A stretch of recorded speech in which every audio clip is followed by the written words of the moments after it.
lupa pas kapan memang sempat di Twitter bahas bahwa kucing itu sebenarnya hama gitu. Hmm, Buat saya sebenarnya gini, makhluk hidup apapun kalau sudah dinyatakan overpopulasi di sebuah tempat ya hama. Jadi kucing mungkin ya di Depok, Jabodetabek itu udah overpopulasi sehingga ya bisa dianggap hama gitu. Eh, Kondisinya itu pasti gini, sebuah makhluk, sekelompok makhluk hidup menjadi eh, overpopulasi pasti akan mempengaruhi ekosistem di situ.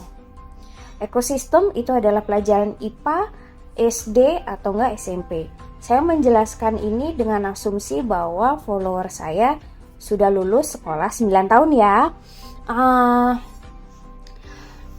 Bisa lihat kalau misalnya perlu diulang lagi ada bagan ekosistem gitu kan, yang kalau dulu pelajaran sekolah kita tuh biasanya diwakili dengan tikus, ular dan burung elang. Sebenarnya sekarang ya konteksnya agak nggak relate ya buat orang perkotaan, karena ya kali ada tikus dimakannya oleh elang gitu, terus tikus makannya padi beras kita aja impor gitu kan, nggak relate gitu kan. Jadi kalau di perkotaan ya situasinya adalah tentang kucing yang overpopulasi, lalu sehingga dia kemana-mana gitu menyerang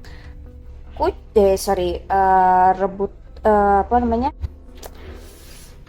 menyerang burung gitu, lalu terus menyerang hewan-hewan kecil lainnya gitu. Nah, ketika ada hama, manusia itu kan selalu memikirkan bagaimana mengurangi hama ini.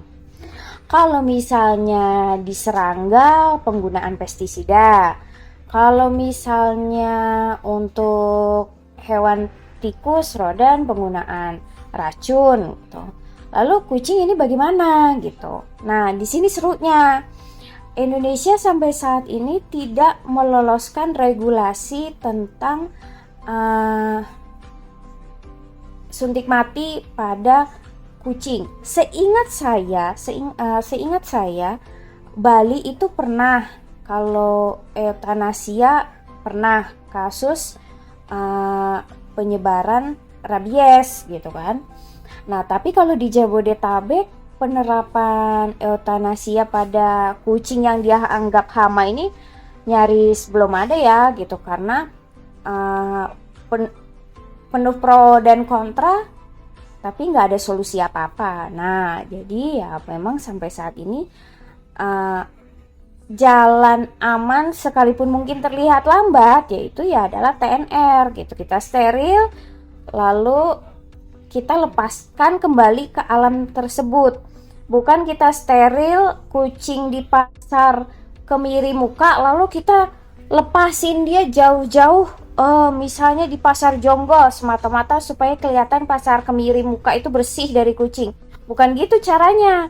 Yang terjadi adalah di pasar kemiri muka itu nanti akan masuk lagi kucing-kucing dari daerah sekitar, akhirnya penuh lagi gitu. Nah, gitu sih itu. Jadi kalau misalnya untuk urusan hama, kalau misalnya mau cepat ya udah sok lah eutanasia, suntik mati, tapi nggak usah ngonten drama kasihan-kasihan gitu dengan penuh air mata dan segala macamnya mengaitkannya ke hewan yang lucu dan imut gitu. Tapi kalau misalnya mau cara pelan tapi pasti ya TNR, tangkap, steril, lalu lepaskan. Dalam kucing yang hidup jalan itu palingan bisa bertahan hidup itu maksimal 7-8 tahun lah. Jadi kalau misalnya itu kucing-kucing di kemiri muka gitu ya, disterilin semuanya, udah. Nah, yang paling kacau ini kan adalah orang-orang yang punya manusia-manusia yang memiliki kucing. Mereka beranakin dulu deh kucingnya dulu biar lucu, biar punya anak gitu. Terus udah tuh yang disteril induknya. Lalu anak-anaknya apa yang mereka lakukan? Mereka keep paling yang lucu-lucu 2 ekor. Lalu yang dua anak ini dicarikan adopter.